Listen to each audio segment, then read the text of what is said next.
Teve alguma coisa, caberia. Eu concordo com você. A narração da história do desenvolvimento econômico, que parte de um período histórico que tem que ser analisado, que tem que ser muito bem estudado. E bem pesado. Chegar até a atuação do senhor Aníbal. Né? Entendi. Como inovador, como empreendedor. Então, dúvida, o senhor Aníbal, ele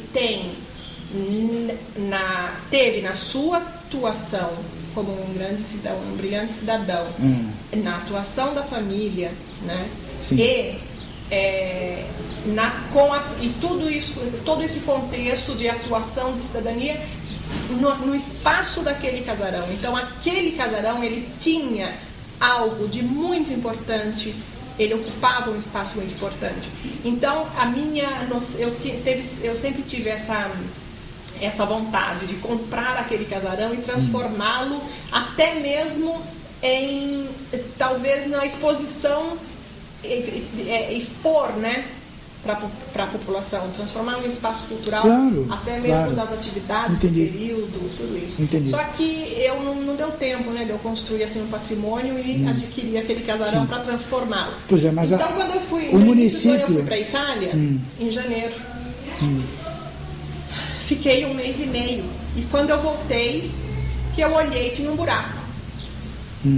E eu falei para a pessoa que estava comigo, eu respirei fundo e falei, cadê o casarão Paiva?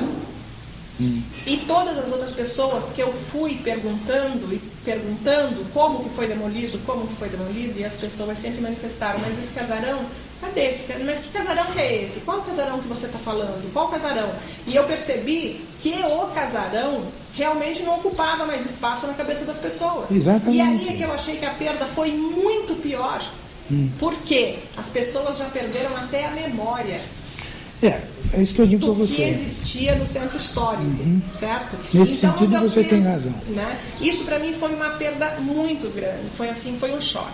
E eu vou contar para o senhor como foi, por que eu passei a denominá-lo Casarão Paiva e comecei a observar o percurso, por exemplo, do senhor Aníbal Paiva, né?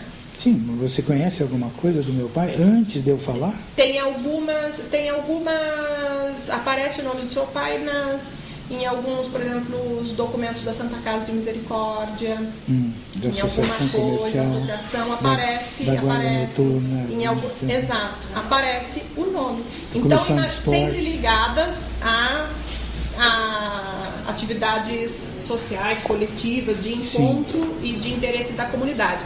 Então eu já imaginava esse perfil que o senhor me transmitiu hoje do seu pai, eu já imaginava, né? Então eu fiquei pensando, além de um patrimônio histórico, cultural, arquitetônico, porque ele tinha sim as suas conotações arquitetônicas. Esse aspecto, esse aspecto arquitetônico. Tinha o cidadão Aníbal. Sim, que esse é que a gente valoriza, sabe? Esse a gente valoriza. O aspecto, esse aspecto. Mas são aspectos que se eles se entrelaçam. Até mesmo no imaginário e na construção da cultura. O menos importante aí, se você for comparar com esse aspecto, por exemplo, o estilo de construção da casa do Coronel Leitão, aí, que é uma casa de fazenda, aquela escadaria que sobe e aquele átriozinho antes da porta enorme, ou o grupão, ou esta casa aqui, que eu não sei se está demolida ou não, na beira do rio, que foi do seu Otávio Martins, ou então a Vila Emília, que é onde hoje é um posto de gasolina na rua Lúcio Malta. São muitos, doutor Celso? São muitos. Hoje, especificamente... Então, do ponto de vista arquitetônico... Desse assunto com o senhor, eu tenho certeza que eu tenho que tratar especificamente sobre o Casarão Paiva. Né? Então, são tantos, como eu lhe disse, são tantos patrimônios e cada um possui uma sua história particular. Claro. Agora, quando eu cheguei a comentar no âmbito da minha família o que tinha acontecido com o casarão, a minha tia me disse, antes de eu falar casarão Paiva, eu disse, sabe aquele casarão que fica ali do lado da droga 15 e que na verdade sobrou agora só o do Jarbas, que eu vou correr para tentar salvar, né? Já estou correndo para tentar salvar só aquele, todo aquele espaço do centro, só o sobrado ali do Jarbas. Que eu acho que é o único que resta mesmo. Restou. Então, quando eu comentei a respeito, a minha tia disse imediatamente, minha tia tem 84 anos. Pascoalina Alberige, ela se chama, irmã da minha mãe. Imediatamente ela me disse, o casarão do seu Aníbal Paiva. Né? Bom, ela conhece, né? Ela tem 86 anos.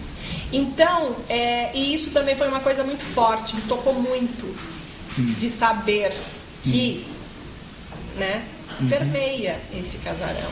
Sim. Ele aparece na história dessa cidade, presente na memória de algumas pessoas, e por isso o interesse, inclusive, de conhecer as memórias que permeiam o casarão Paiva. Eu lhe digo isso porque eu acho que os espaços públicos que eu considero como patrimônio histórico, cultural da cidade, eles deveriam ter uma proteção, uma tutela, tratamento um pouquinho mais cuidadoso, isso. Né? Não, da parte da política cultural. Então, né? Não seríamos nós os que iríamos levantar essa bandeira. Olha, a importância da nossa casa para Jacareí, pelas ideias que foram geradas aqui, pelas consequências da implementação dessas ideias. Ela é importante, porque você está vendo isso de um contexto, eu diria até europeu.